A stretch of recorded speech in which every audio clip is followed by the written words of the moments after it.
¿Qué tal? Buen día. Bueno, con nosotros hoy está Gustavo Saín. Gustavo es especialista en cibercrimen y delitos informáticos, es el director nacional de ciberseguridad de la República Argentina y es el director del programa de actualización en ciberseguridad y delitos informáticos de la Facultad de Ciencias Sociales de la Universidad de Buenos Aires. También nos acompaña Matías Grondona. Matías es abogado especializado en cibercrimen, es subsecretario letrado de la Unidad Fiscal Especializada en Ciberdelincuencia de la Procuración General de la Nación. Y también nos acompaña Gabriela Chamorro, ella es licenciada en Relaciones Internacionales en Sao Paulo, Brasil, magíster en Relaciones Internacionales y desde el año 2007 trabaja en Interpol, especializada en todo lo que es el tráfico de personas, y desde el 2016 trabaja en la Unidad de Delitos contra Menores de la Subdirección de Comunidades Vulnerables de la Secretaría General de Interpol. Lo que vamos a hacer ahora es, sin más, darle la palabra a Gustavo para que nos pueda deleitar con la presentación. Muy amable. Bueno, buenos días a todos, a todas. Gracias al Ministerio de Seguridad por la invitación, a los colegas y amigos del área de capacitación. Bueno, ahí me parece que es una excelente posibilidad marcada en estas charlas de delito complejo y bueno, que se aborda el tema del delito y las nuevas tecnologías para establecer algunos criterios conceptuales que el vínculo que existe entre el cibercrimen y el delito informático y el delito complejo, que a veces tienden a confundirse, pero en cuanto a los alcances conceptuales hacen que el abordaje a esta problemática tenga digamos, miradas distintas, ¿no? Depende cómo se conciba un determinado fenómeno criminal. Ahí va a haber unas herramientas conceptuales y herramientas de acción para paliarlo de diferentes perspectivas. Si podemos avanzar con el PowerPoint.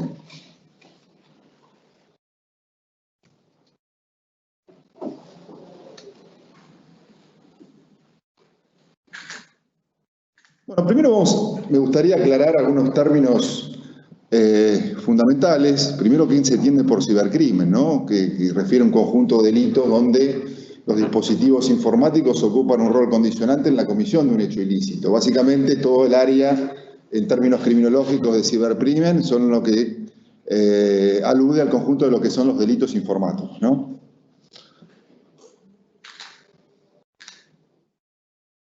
Bien, ¿qué es un delito informático? La siguiente conceptualización. Hay una ambigüedad conceptual, ¿sí? Podemos encontrar, de acuerdo digamos, al área que lo enumera, diferentes tipos de definiciones, ¿no? Delitos tecnológicos, crímenes cibernéticos, delitos telemáticos, crímenes electrónicos, delitos de alta tecnología. No hay un alcance puntual acerca de qué se entiende por cibercrimen, ¿no? Hay una serie de conjuntos de términos que se utilizan para describir algo que intenta dar cuenta de la importancia de un dispositivo informático en la comisión de un hecho ilícito.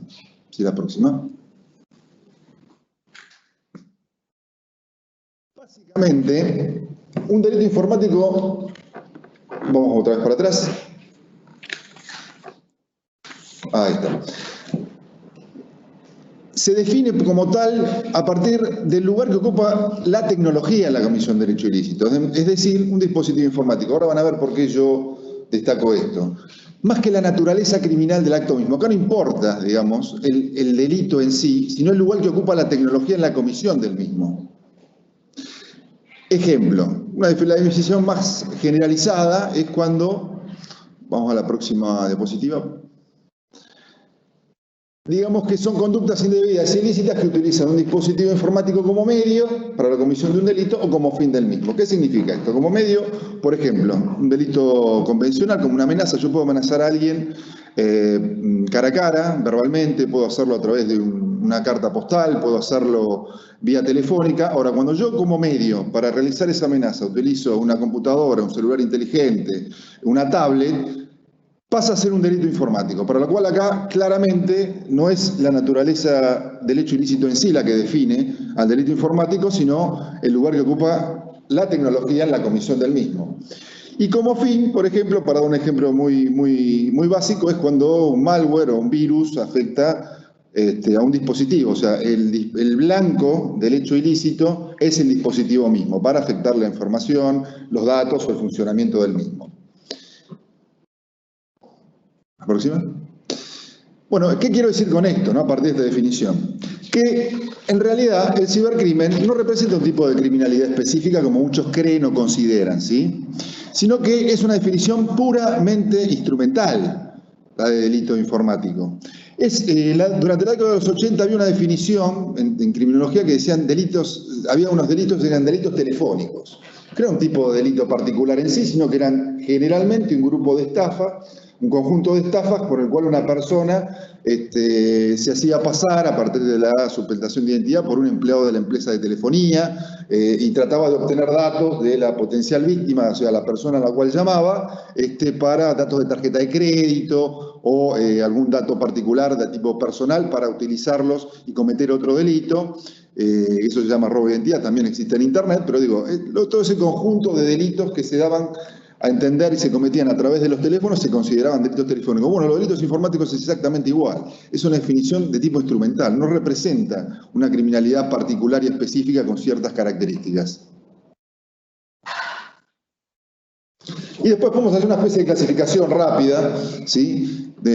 Propia acerca de los delitos informáticos en tres grupos. La primera, aquellas conductas ilícitas que se cometen a través o utilizan programas maliciosos o malware, virus, gusanos, troyanos, spyware, ransomware, que requieren y que requieren de una ingeniería técnica para su comisión, ¿sí? Acá la elaboración y distribución de malware, ataques de denegación de servicio, que es cuando se intenta saturar un sitio web a partir de muchas solicitudes que se le envían, el uso de botnets, que son redes robot de computadora que operan en Internet, por ejemplo, para distribución de spam. Ese sería un primer grupo, si se quiere, de delitos informáticos. El siguiente, aquellos que no necesitan de un programa o una aplicación, ¿sí? La utilización de malware, sino que utilizan servicios y aplicaciones de Internet como medio para su comisión. Y acá se dice que en términos de informática se utilizan técnicas de ingeniería social, ¿no? Por ejemplo, para la suplantación de identidad, o sea, yo tomo la foto de un tercero, creo un perfil falso de Facebook, para realización de fraudes, estafas, ¿sí? Hay una modalidad que se llama phishing, que un correo electrónico, el más común es el bancario, se hace pasar por institución bancaria. O sea, acá no hay ninguna intervención de ningún software o programa para la comisión de ese hecho ilícito. Amenazas, como dimos el ejemplo anteriormente, grooming, etcétera. Y después hay una tercera clasificación que nosotros los ponemos como una clasificación de todos aquellos delitos vinculados a la privacidad de las comunicaciones y el derecho a la intimidad de los usuarios, que incluimos las intervenciones por parte del gobierno en materia de seguridad, con programas de vigilancia, violación a la intimidad de los mismos proveedores de servicio en términos comerciales, y el uso de la informática en el ámbito laboral, ¿no? Cuando existen problemas entre el empleado y el empleador por el uso de herramientas informáticas, que hay mucha jurisprudencia en muchos casos en la justicia, ¿no? Bueno, y acá viene la pregunta, ¿no? Un poco que nos trae. El cibercrimen representa una serie de nuevas modalidades delictivas donde delitos convencionales adoptan una nueva forma en un entorno digital, para muchos sí, son delitos comunes que solamente lo que cambia es el entorno, por lo cual adoptan nuevas formas, o son delitos, los delitos informáticos representan nuevo tipo de crímenes. Bueno, a ver, con la evolución de la informática e Internet brindó nuevas herramientas para la comisión de delitos convencionales, como dijimos anteriormente con el ejemplo, amenaza, distribución de la mal llamada pornografía infantil, porque no hay un género pornográfico abocado a tal fin, fraudes, ¿sí?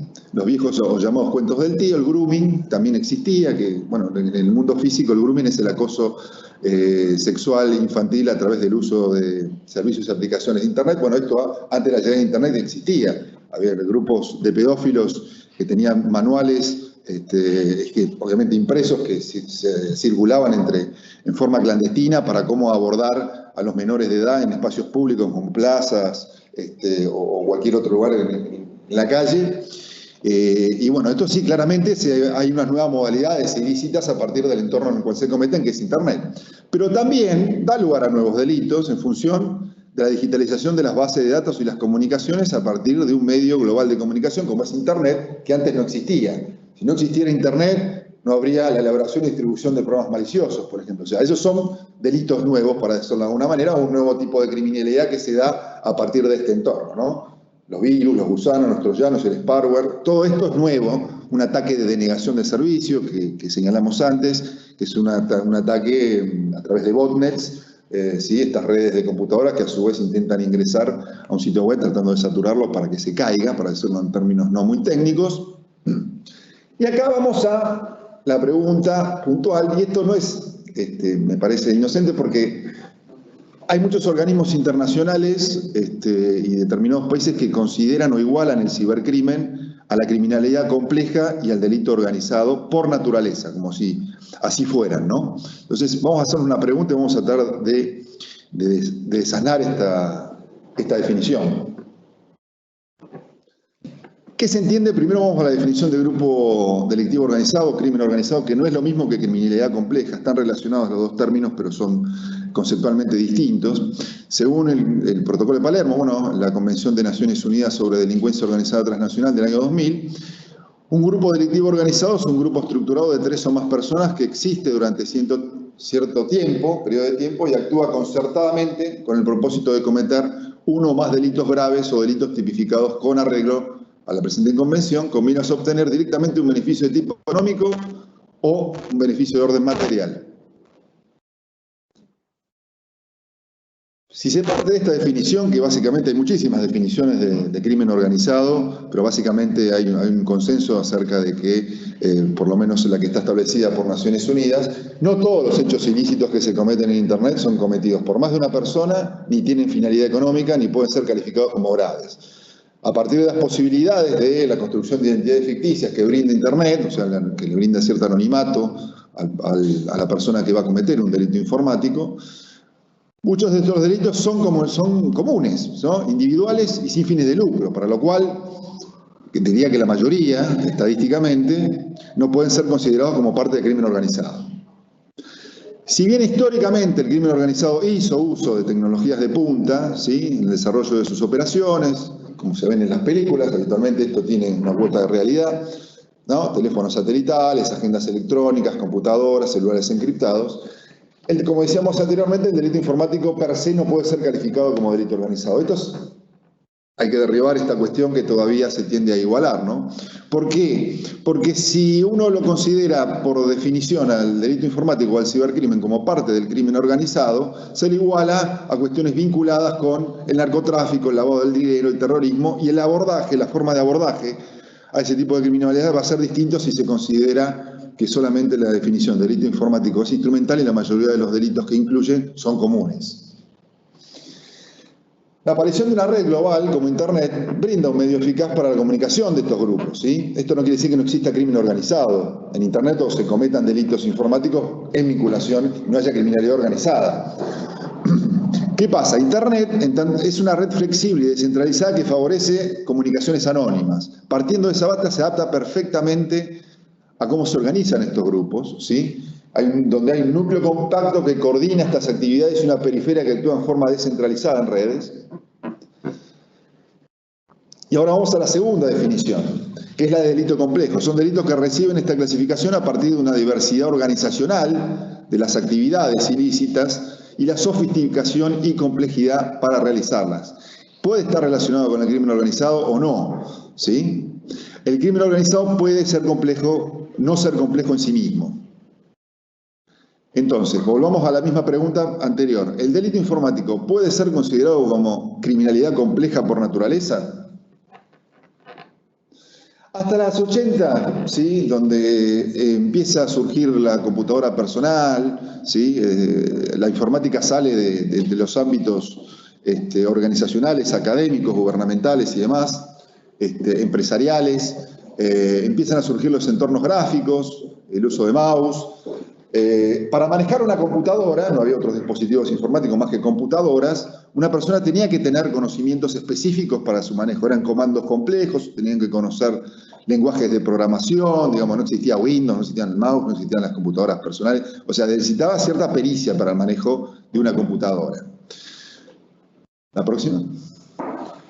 Obviamente, como decíamos antes, su uso no era hogareño, sino privado, en el marco de organizaciones, habían empresas, organismos gubernamentales, internacionales y universidades, no todas claramente, sino aquella que podía acceder a esta tecnología. La Internet no era pública, la Internet la crea el gobierno de los Estados Unidos a fines de la década del 60 con un fin militar, pero que bueno, tuvo un uso gubernamental de fuerzas militares, no salía de Estados Unidos, organizaciones, y en la década del 70, fines de la década del 70, comienza a ser utilizado por empresas también en el resto del mundo, ¿no? Esto no va a suceder hasta mediados de los 90, cuando Internet se hace pública y comienza la etapa de la Internet comercial, cuando estaba ya una vez finalizada la Guerra Fría, porque fue una tecnología, un medio de comunicación, fue creada con una finalidad militar de ser un medio de comunicación flexible y descentralizado alternativo al teléfono y al telégrafo frente a un posible ataque nuclear soviético, ¿no? Pero esto va a suceder a mediados de los 90, que es cuando nosotros, como usuarios particulares, vamos a tener acceso a Internet.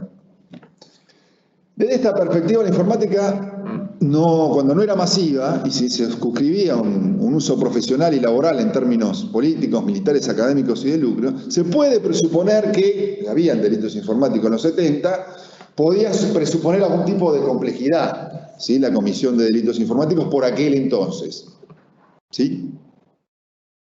Pero en la actualidad, con la proliferación de dispositivos como computadoras, tablets, celulares inteligentes, el uso de programas de fácil manejo, el acceso a Internet inclusive en forma gratuita, cualquier persona con conocimientos básicos puede cometer un delito informático. Esto no es propiedad de los hackers ni nada por el estilo. O sea que no, por naturaleza el delito informático tampoco puede ser considerado como delito complejo. Yo lo que no estoy queriendo decir con esto es que no puede ser considerado a priori de esta manera, que no quita que exista, ¿sí? Cierta complejidad en algún tipo de delitos, y ahora vamos a ver unos ejemplos. Una conceptualización del cibercrimen como delito organizado o criminalidad compleja permite un abordaje específico por parte de fuerzas de seguridad especializadas, si se parte de esta falacia. Y en este sentido, algunos organismos internacionales igualan, como decíamos anteriormente, con el narcotráfico, el lavado de dinero y el terrorismo, y lo ponen al cibercrimen a la par. También parte este argumento de otro argumento falaz, que los delitos informáticos son transnacionales, ¿no? Primero, que limita aquellos que se cometen únicamente por Internet y parten de una concepción errónea de territorialidad. Por ejemplo, vamos a un caso de grooming, ¿no? El acoso sexual infantil de un pedófilo hacia un menor de edad, haciéndose pasar por un par, utilizando un servicio o una aplicación de Internet. Si el objetivo de ese pedófilo es concertar un encuentro personal, digamos, con la víctima, claramente tiene que estar dentro de un mismo país, para lo cual la víctima y el victimario se encuentran dentro de una misma jurisdicción.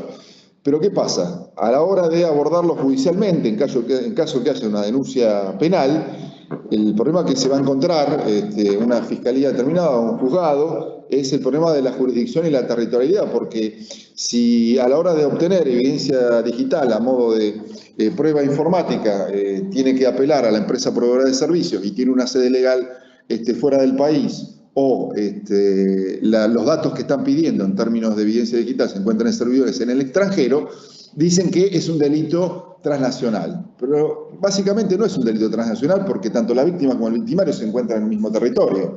Eso es una cuestión previamente falaz, si uno parte de esto. Que el abordaje sea distinto y las justicias locales tengan quizá algunas dificultades en este sentido, no implica que sean delitos transnacionales per se por el solo hecho que se cometan en Internet, ¿no?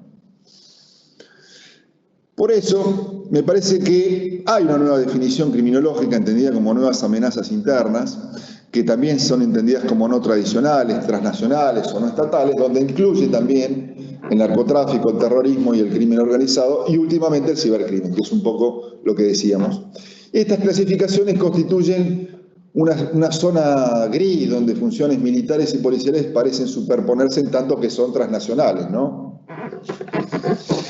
Pero bueno, vamos a algunos ejemplos de CIE, que efectivamente de crimen organizado vinculado con el cibercrimen o los delitos informáticos. Por ejemplo, la JIFE, la Junta Internacional de Fiscalización de Estupefacientes de ONU, desde mediados de la década de los 90, cuando la Internet se hace pública, empieza a alertar sobre, por ejemplo, cuestiones sobre venta libre de sustancias controladas, o sea, con prescripción médica en sitios web y redes sociales abiertamente, sin ningún tipo de control. La aparición de farmacias en línea que operan sin la autorización de las autoridades sanitarias de los países, ¿sí? Aparece una boca de expiendo nueva, ¿sí? En el ciberespacio aparecen farmacias en línea, algo que puede atentar contra la salud si no tiene el suficiente control de los organismos sanitarios correspondientes. También la venta de insumos para fabricación de laboratorios caseros y accesorios para consumo. Esto es novedoso, lo empieza a ver Naciones Unidas a mediados de los 90. También la venta de drogas ilícitas a través de la llamada dark web, ¿sí? O la internet profunda, aquella que no, o sea, una serie de redes privadas que funcionan bajo redes Tor, no vamos a entrar en cuestiones muy técnicas, pero que utilizan tecnología blockchain, que son redes encriptadas, ¿sí? Que constituyen una serie, un conjunto de sitios web donde uno para acceder tiene que contar con un navegador especial. Obviamente se garantiza el anonimato del usuario y que obviamente estas redes están encriptadas y es muy difícil ingresar en algunos casos, sobre todo no todas son ilícitas, para cuando se utiliza para el desarrollo de actividades delictivas. Los servidores estos almacenan sitios web que no son indexados por los motores de búsqueda, no lo vamos a encontrar en Google, ¿sí? Esto también hay venta de, pasamos a la próxima, por ejemplo un ejemplo dentro de la dark web, que es parte de la deep web, la deep profunda. La dark web es aquellas que utilizan para actividades ilícitas, la deep web no toda la que se encuentra en la deep web es ilícita. Un ejemplo muy típico, muy tradicional de venta de drogas, ¿sí? Que en un sitio llamado Silk Road, la ruta de la seda, que en el año 2012 fue desmantelado por el FBI. Esto sí es parte del crimen organizado, si se quiere, y también, si se quiere, también del crimen complejo. Se pueden encontrar ventas de productos como marihuana, cocaína, LSD, opio, metanfetaminas, ketamina, variedades de pastillas, plantas, gotas, hormonas, todo esto basado en casos reales, ¿no? Medicamentos sin prescripción médica, jeringas, inhaladores, materiales y fabricación de laboratorios caseros. También hay casos de lavado de dinero en Internet. Consiste en legitimar fondos provenientes de actividades ilegales, obviamente. Es un delito difícil de descubrir per se a partir del uso de testaferros o prestanombres, la realización de operaciones por debajo del umbral permitido por las autoridades de control financiero, que son generalmente los países son las unidades como la UIF, ¿no? Unidad de Información Financiera. Con la apertura comercial de Internet, como dijimos antes, a mediados de los 90, fue necesario, Internet se abre públicamente, el gobierno de los Estados Unidos lo abre públicamente para el desarrollo del comercio electrónico. Básicamente es eso, finalizada la Guerra Fría, vieron una tecnología moderna, con potencial para expandirla al resto del globo, pero bueno, para el desarrollo del comercio electrónico hacía falta desarrollo de sistemas de encriptación, generar entornos virtuales seguros para el desarrollo de este comercio electrónico, operaciones financieras en línea, con tiendas en línea y demás, y también sistemas de pago electrónico que transforman el dinero real en unidades de cambio digitales. En este sentido, ¿qué ventaja presenta Internet? Primero, para el lavado de dinero, ¿no? Puntualmente, las posibilidades de anonimato a partir de la ausencia de mecanismos de acreditación de identidad certeros, ¿sí? El dinero se desmaterializa y viaja por la red. Acá desaparecen las fronteras, desaparecen los controles aduaneros. Esto es lo que permitió Internet en términos de flujos financieros a nivel internacional. Y después, el GAFI, que es el Grupo de Acción Financiera Internacional, que es el organismo que regula o intenta regular el lavado de dinero, el blanqueo de capitales, ilícito de capitales a nivel global, con sedes regionales y a su vez locales, empieza a alertar que de bancas offshore en Internet, ¿no? De bancos que se encuentran, se puede abrir cuentas bancarias sin mecanismos de autenticación certeros o acreditación de identidad alojados en países que tienen legislaciones endebles y controles fiscales inexistentes. Son los bancos que, por ejemplo, que se encuentran en paraísos fiscales. Ustedes pueden ingresar a la web y lo pueden googlear, pueden ver que existen este tipo de bancos, lo que no quita que también sea un sitio web fraudulento, ¿no? Que no sea verdadero, pero también esto el GAFI lo empieza a ver a partir de mediados de los 90, ¿no? Son países donde ya sabemos que tienen infección impositiva, secreto bancario y altas tasas de interés de depósitos, lo que reconoce como paraísos fiscales. Empieza a señalar, cuando empiezan a aparecer los sitios de juego de azar, ¿no? Que están representados por casinos en línea, apuestas deportivas y loterías, un riesgo en términos de lavado de dinero. Y hay este tipo de mercados. Hay mercados en línea, ¿no? Un informe que hizo la Unión Europea hace unos años, hay mercados blancos, mercados grises y mercados negros. Los mercados negros son los países que permiten que operen los casinos en línea sin ningún tipo de habilitación por parte de las autoridades del juego ni supervisión del fisco. Los grises son los que tienen habilitación, pero no se controlan las actividades que hay dentro de una plataforma o un servidor, y los blancos son los que evidentemente funcionan con la autorización de las autoridades de control y existe cierto control sobre la operatoria de apuestas dentro de esas plataformas.